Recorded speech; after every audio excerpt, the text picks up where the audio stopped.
च बहवः शूराः मदर्थे त्यक्तजीविताः नानाशस्त्रः प्रहरणाः सर्वे युद्धविशारदाः। और भी बहुत से शूरवीर अनेक शस्त्रों से युक्त मेरे लिए जीवन की आशा को त्याग कर युद्ध में डटे हैं। सभी मेरे लिए प्राण त्यागने वाले हैं, किंतु उनकी कोई ठोस गणना नहीं है। अब कौन सी सेना किन भावों द्वारा सुरक्षित है?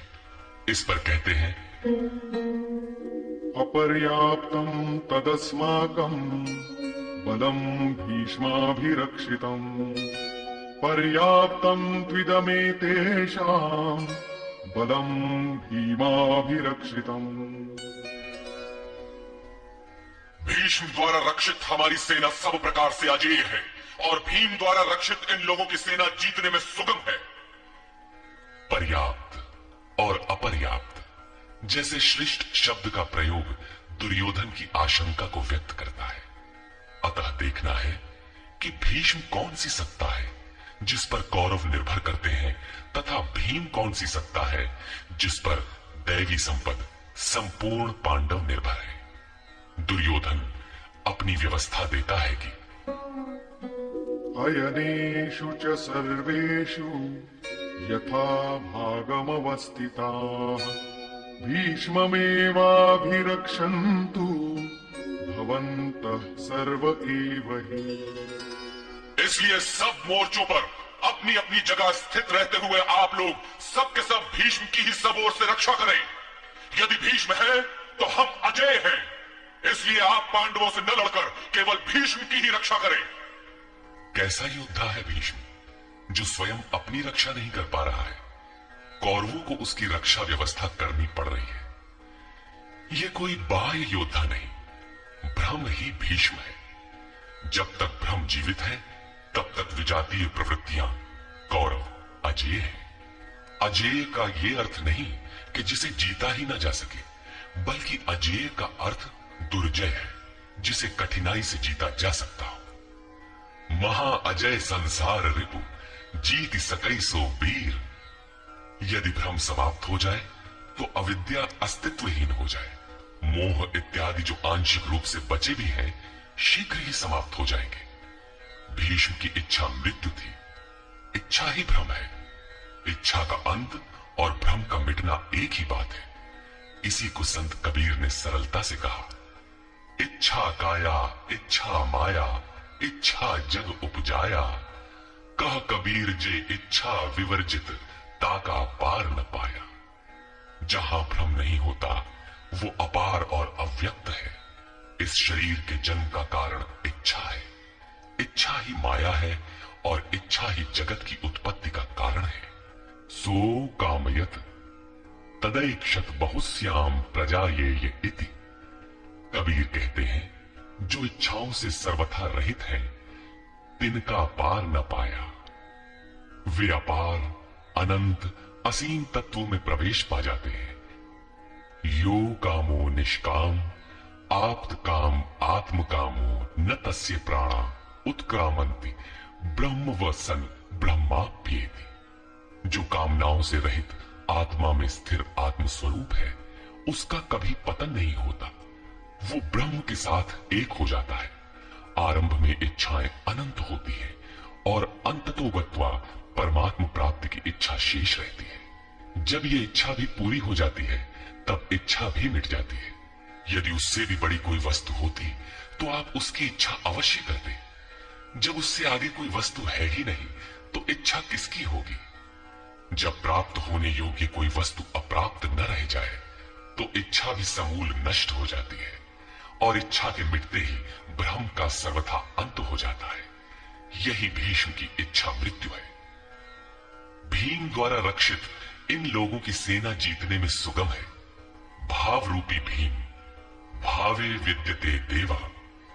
भाव में वो क्षमता है कि अविदित परमात्मा भी विदित हो जाता है। भाववस्य भगवान सुख निधान करुणा अयन। श्री कृष्ण ने इसे श्रद्धा कहकर संबोधित किया है।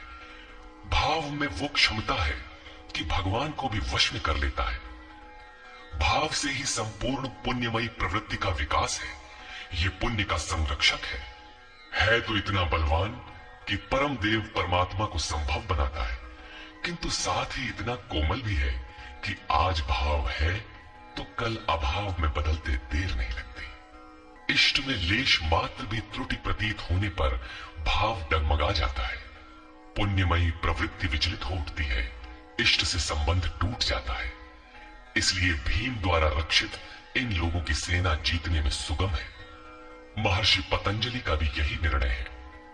स तु दीर्घ काल नैरंतर्य सत्कारा सेवितो दृढ़ भूमि। दीर्घ काल तक निरंतर श्रद्धा भक्ति पूर्वक किया हुआ साधन ही दृढ़ हो पाता है। तस्य संजनयन् हर्षं कुरु वृद्धः पितामहः सिंहनादं विनद्योच्चैः शंखं दद्मौ प्रतापवान्। इस प्रकार अपने बलाबल का निर्णय लेकर शंख ध्वनि हुई। शंख ध्वनि पात्रों के पराक्रम की घोषणा है कि जीतने पर कौन सा पात्र आपको क्या देगा। कौरवों में वृद्ध प्रतापवान पितामह भीष्म ने उस दुर्योधन के हृदय में हर्ष उत्पन्न करते हुए उच्च स्वर से सिंहनाद के समान भयप्रद शंख बजाया। सिंह प्रकृति से भयावह पहलू का प्रतीक है। घोर जंगल के नीरव एकांत में शेर की दहाड़ कान में पड़ जाए तो रोंगटे खड़े हो जाएंगे, हृदय कांपने लगेगा। यद्यपि शेर आपसे मीलों दूर है। भय प्रकृति में होता है, परमात्मा में नहीं। वो तो अभय सत्ता है। ब्रह्म रूपी भीष्म यदि विजयी होता है तो प्रकृति के जिस भयारण्य में आप हैं उससे भी अधिक भय के आवरण में बांध देगा। भय की एक परत और बढ़ जाएगी, भय का आवरण घना हो उठेगा। ये भ्रम इसके अतिरिक्त और कुछ नहीं दे सकेगा। अतः प्रकृति से निवृत्ति ही गंतव्य का मार्ग है। संसार में प्रवृत्ति तो भवाटवी है, घोर अंधकार की छाया है। इसके आगे कौरवों की कोई घोषणा नहीं है।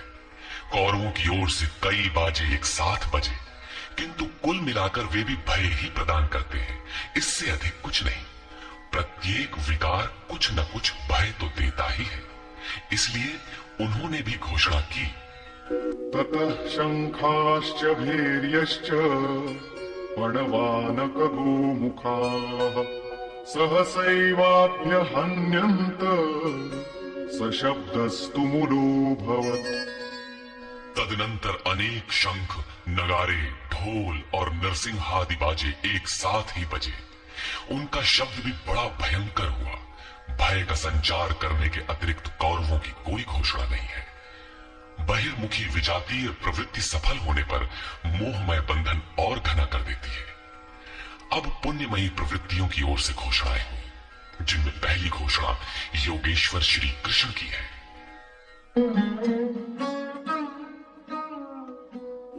ततः श्वेतैर्हयैर्युक्ते महती स्यन्दने स्थितौ माधवः पाण्डवश्चैव दिव्यौ शंखौ प्रदध्मतु। इसके उपरांत श्वेत घोड़ों से युक्त, जिनमें लेश मात्र कालिमा दोष नहीं है, श्वेत सात्विक निर्मलता का प्रतीक है।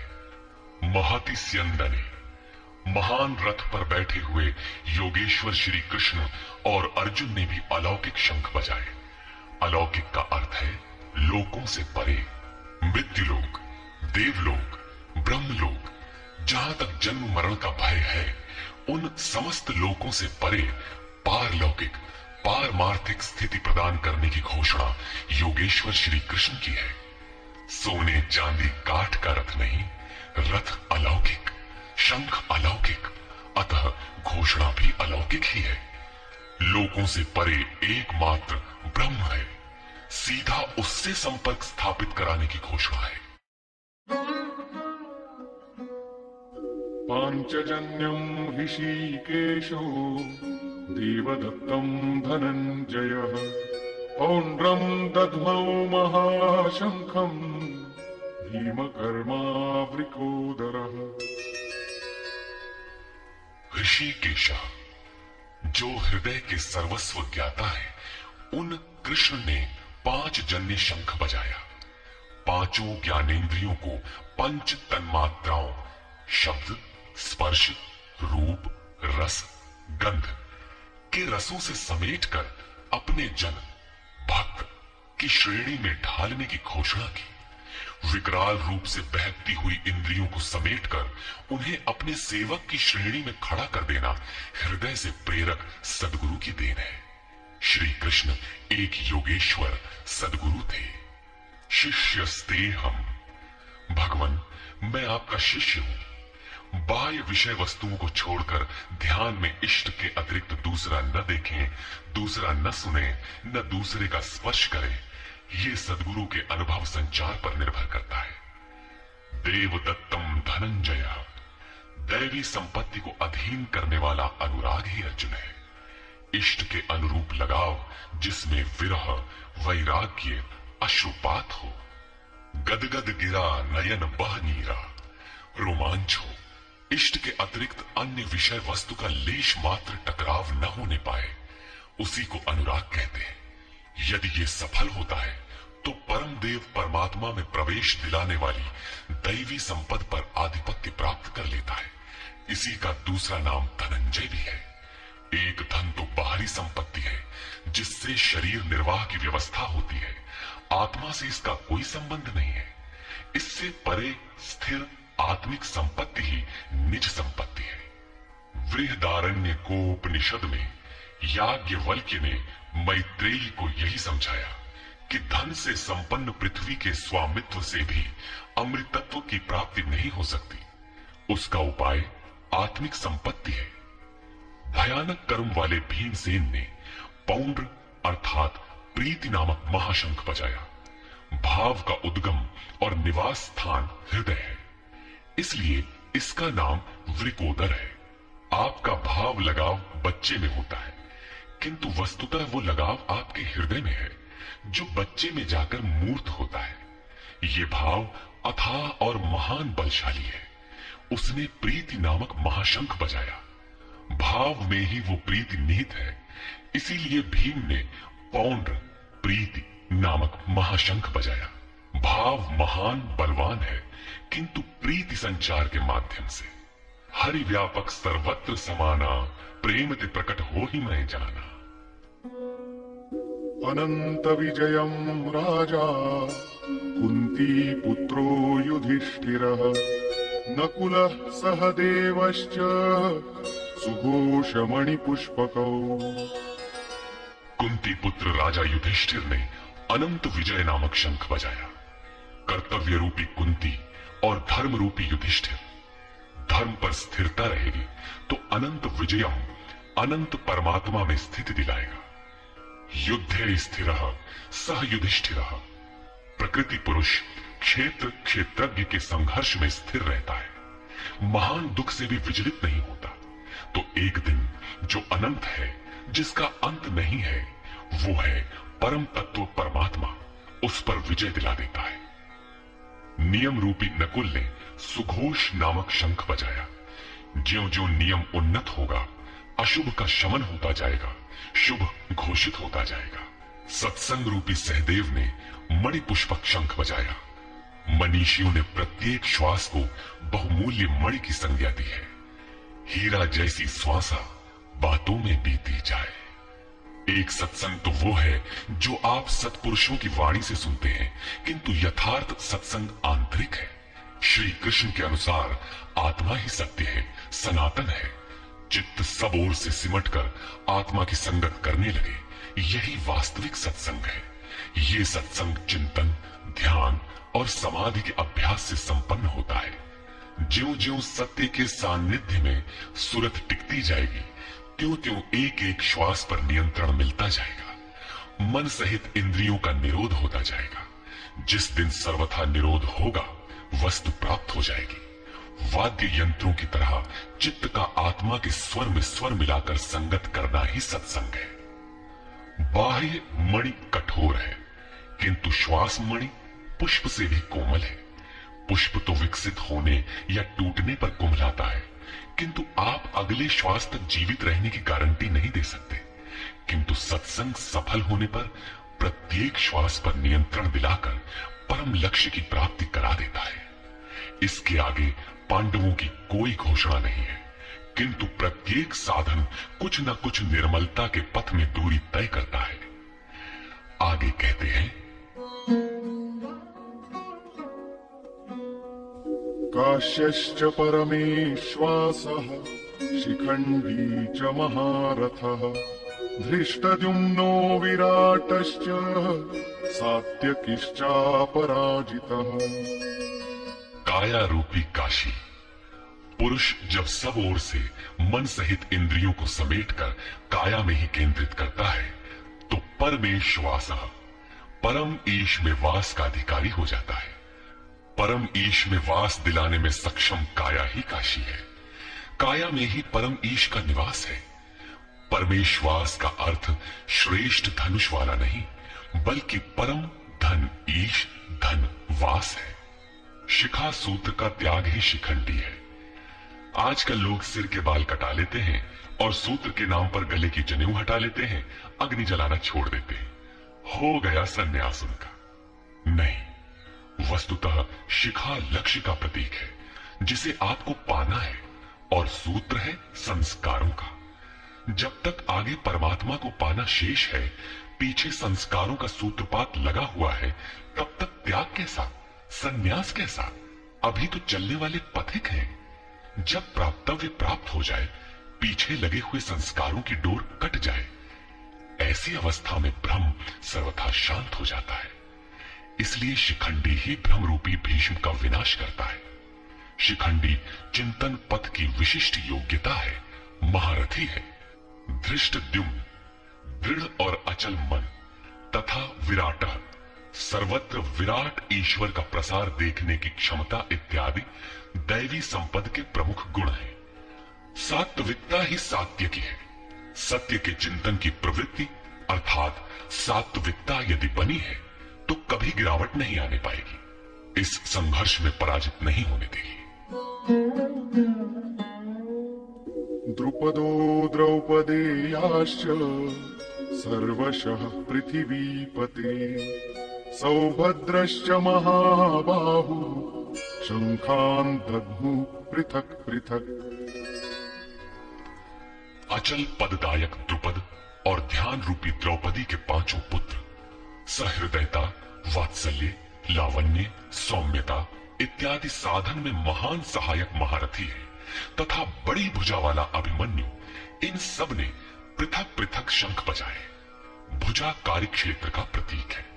जब मन भय से रहित हो जाता है तो उसकी पहुंच दूर तक हो जाती है। हे राजन, इन सब ने अलग अलग शंख बजाए। कुछ न कुछ दूरी सभी तय कराते हैं। इनका पालन आवश्यक है, इसलिए इनके नाम गिनाए। इसके अतिरिक्त कुछ दूरी ऐसी भी है जो मन बुद्धि से परे है। भगवान स्वयं ही अंतःकरण में विराज कर तय कराते हैं। इधर दृष्टि बनकर आत्मा से खड़े हो जाते हैं और सामने स्वयं खड़ा होकर अपना परिचय करा लेते हैं। सघोषोधार्तराष्ट्राणाम् हृदयानि व्यदारयत् नभश्च पृथिवीं चैव तुमुलो व्यनुनादयन्। उस घोर शब्द ने आकाश और पृथ्वी को भी शब्दायमान करते हुए धृतराष्ट्र पुत्रों के हृदय विदीर्ण कर दिए। सेना तो पांडवों की ओर भी थी, किंतु हृदय विदीर्ण हुए धृतराष्ट्र पुत्रों के।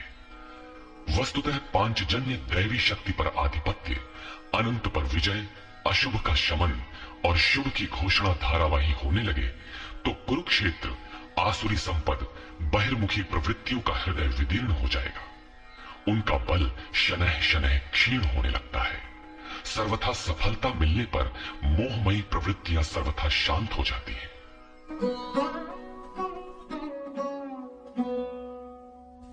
अथ व्यवस्थितान् दृष्ट्वा धार्तराष्ट्रान् कपिध्वजः प्रवृत्ते शस्त्र संपाते धनुरुद्यम्य पाण्डवः ऋषिकेशं तदा वाक्यम् इदमाह महीपते सेनयोरुभयोर्मध्ये रथं स्थापयमेच्युत। संयम रूपी संजय ने अज्ञान से आवृत मन को समझाया कि हे राजन, उसके उपरांत कपिध्वजा, वैराग्य रूपी हनुमान, वैराग्य ही ध्वज है जिसका, ध्वज राष्ट्र का प्रतीक माना जाता है। कुछ लोग कहते हैं ध्वजा चंचल थी, इसलिए कपिध्वज कहा गया, किंतु नहीं, यहां कपित साधारण बंदर नहीं, स्वयं हनुमान थे, जिन्होंने मान अपमान का हनन किया था। सममान निरादर आदरहीन, प्रकृति की देखी सुनी वस्तुओं से, विषयों से राग का त्याग ही वैराग्य है। अतः वैराग्य ही जिसकी ध्वजा है, उस अर्जुन ने व्यवस्थित रूप से धृतराष्ट्र पुत्रों को खड़े देखकर शस्त्र चलने की तैयारी के समय धनुष उठाकर ऋषिकेशम, जो हृदय के सर्वस्व ज्ञाता है, उन योगेश्वर श्री कृष्ण से ये वचन कहा, हे अच्युत, जो कभी च्युत नहीं होता, मेरे रथ को दोनों सेनाओं के बीच खड़ा करिए। यहां सारथी को दिया गया आदेश नहीं, इष्ट सदगुरु से की गई प्रार्थना है, किस लिए खड़ा करें?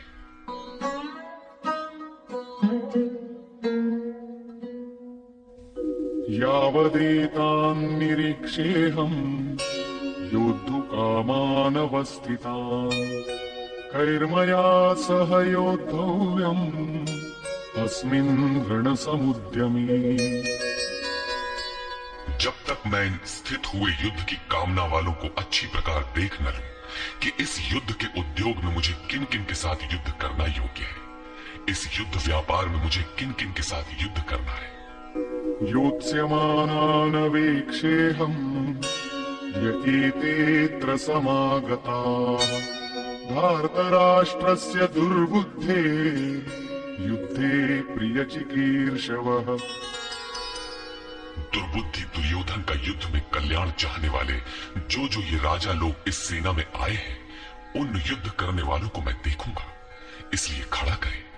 मोह रूपी दुर्योधन, मोहमयी प्रवृत्तियों का कल्याण चाहने वाले जो राजा इस युद्ध में आए हैं, उनको मैं देख लूं। संजय उवाच,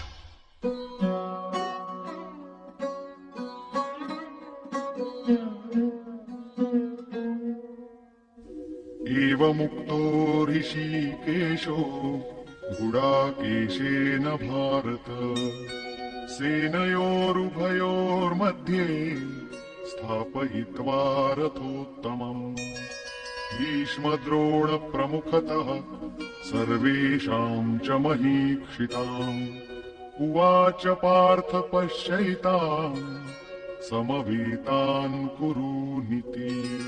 संजय बोला, निद्रा जयी अर्जुन द्वारा इस प्रकार कहे जाने पर हृदय के ज्ञाता श्री कृष्ण ने दोनों सेनाओं के बीच भीष्म, द्रोण और महीक्षिताम, शरीर रूपी पृथ्वी पर अधिकार जमाए हुए संपूर्ण राजाओं के बीच उत्तम रथ को खड़ा करके कहा कि पार्थ, इन इकट्ठे हुए कौरवों को देख, यहां उत्तम रथ सोने चांदी का रथ नहीं है। संसार में उत्तम की परिभाषा नश्वर शरीर के प्रति अनुकूलता प्रतिकूलता से की जाती है। ये परिभाषा अपूर्ण है। जो हमारे आत्मा, हमारे स्वरूप का सदैव साथ दे, वही उत्तम है, जिसके पीछे अनुत्तम मलिनता न हो। तत्रापश्यत् स्थितान् पार्थः पितॄनथ पितामहान् आचार्यान् मातुलान् भ्रातॄन् पुत्रान् पौत्रान् सखींस्तथा श्वशुरान् सुहृदश्चैव सेनयोरुभयोरपि। इसके उपरांत अचूक लक्ष्य वाले पार्थिव शरीर को रथ बनाने वाले पार्थ ने उन दोनों सेनाओं में स्थित पिता के भाइयों को, पितामहों को, आचार्यों को, मामाओं को, भाइयों को, पुत्रों को, पौत्रों को, मित्रों को, श्वशुरों को और सुहृदों को देखा। दोनों सेनाओं में अर्जुन को केवल अपना परिवार, मामा का परिवार, ससुराल का परिवार, सुहृद और गुरुजन दिखाई पड़े। प्रचलित गणना के अनुसार 18 अक्षौहिणी 2.5-3 अरब के लगभग होता है, जो आज के विश्व की जनसंख्या के समकक्ष है। इतने मात्र के लिए यदा कदा विश्व स्तर पर आवास खाद्य समस्या बन जाती है। इतना बड़ा जन समूह अर्जुन के 3-4 रिश्तेदारों का परिवार मात्र था। क्या इतना बड़ा भी किसी का परिवार होता है? कदापि नहीं। ये हृदय देश का चित्रण है।